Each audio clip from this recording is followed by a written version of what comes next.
had provided some funding, and so therefore I was able to create this anthology, so produce the illustrations, write the poems, and then Henrika suggested creating it into an actual physical thing. So that was pretty exciting to hear about. So we've been working throughout most of Michaelmas and the start of Pillory to kind of bring this to life and turn it from a PDF into an actual book.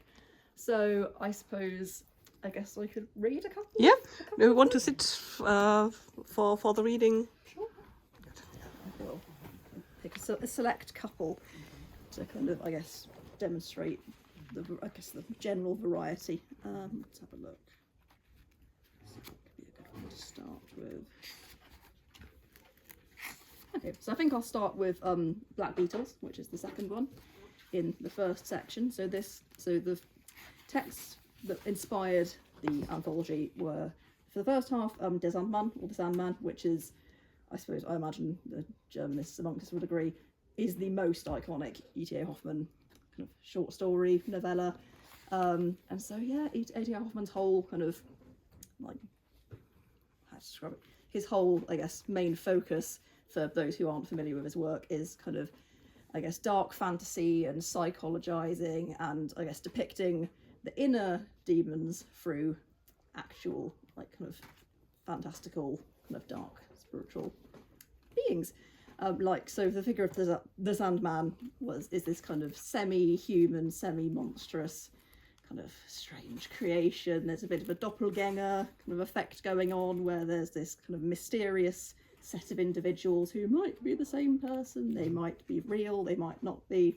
And so I think is this sense of dark psychology and kind of unease that I felt kind of aligned quite well with, like, the very first feeling when you're kind of left abroad, kind of on your own for the first time. And so I thought I'd start with one of the poems from that. So, although, of course, Der Sandman isn't real, I've sometimes almost felt that he is. As I lie in bed in my Bamberg flat, in darkness only broken by the flickering of the television of an occupant opposite, a creeping feeling comes over me.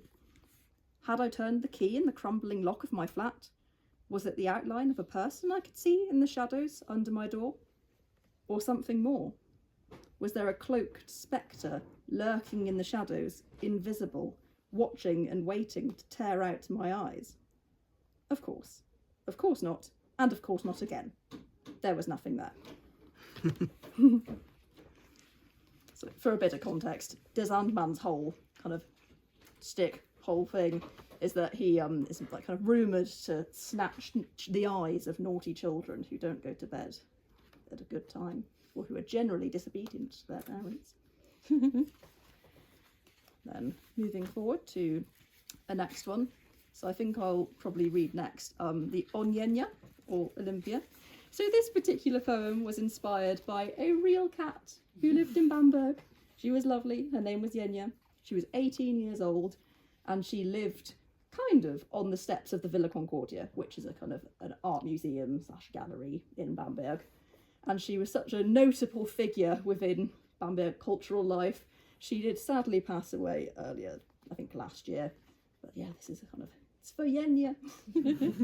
So, and this was kind of something akin to an ode, but generally speaking anyway.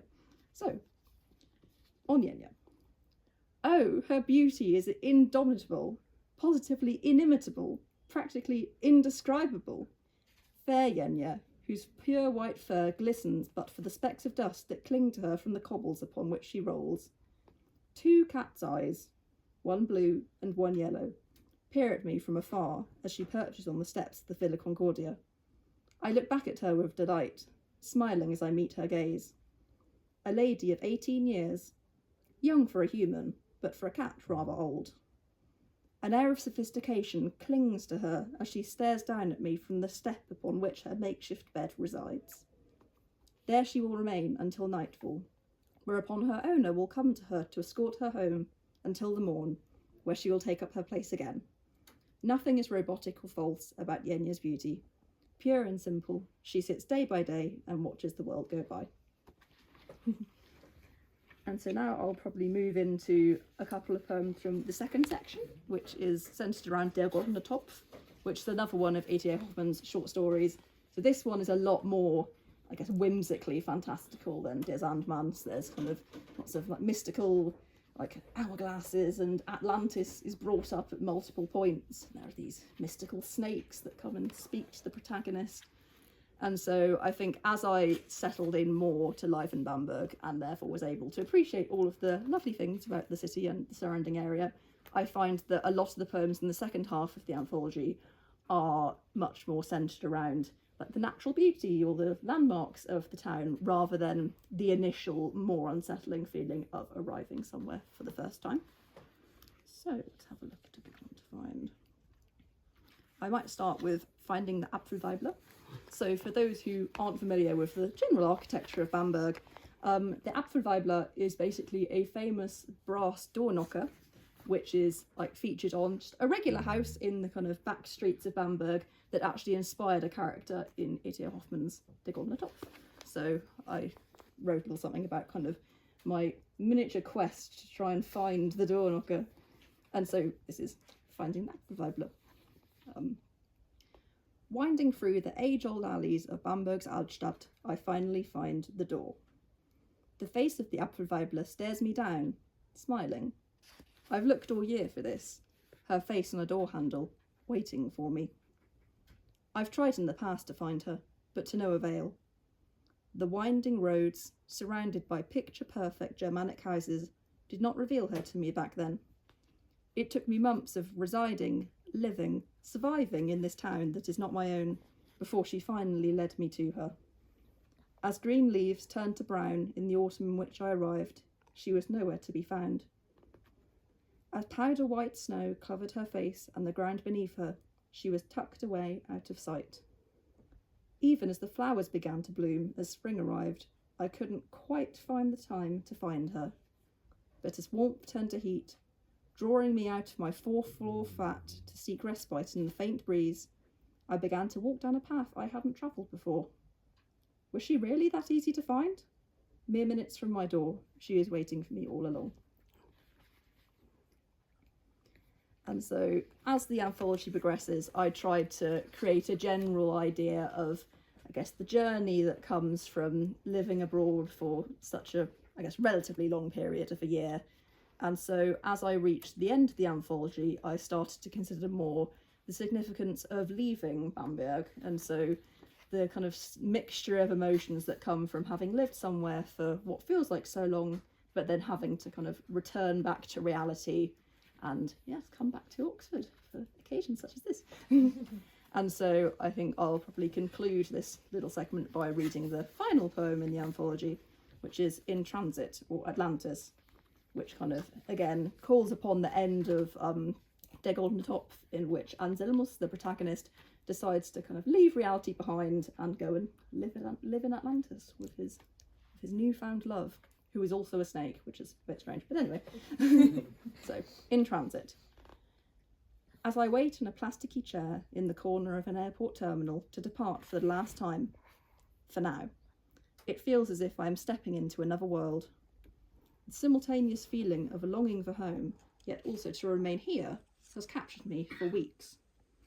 As I sense the faint buzzing from the overhead lights, luminous and unnatural against the bright summer sunlight from the nearby windows that stand by my sides, I think of what lies in store.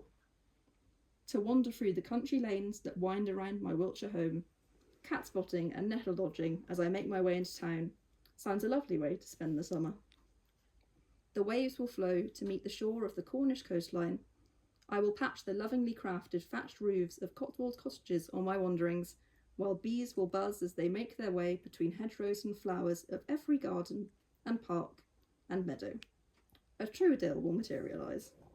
Yet, despite all this, it is odd to leave Bamberg for the final time, without the knowledge that I will soon be making the day-long journey once more.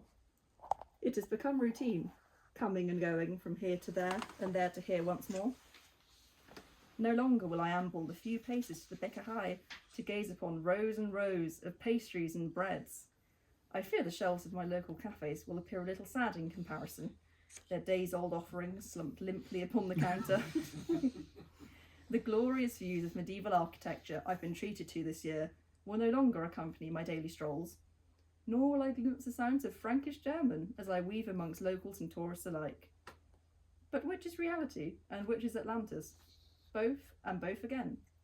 Although I will surely one day return, I cannot shake the feeling that I'm leaving for good. A final farewell.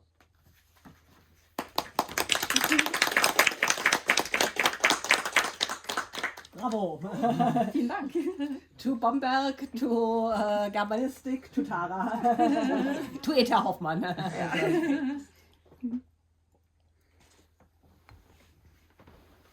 More blast.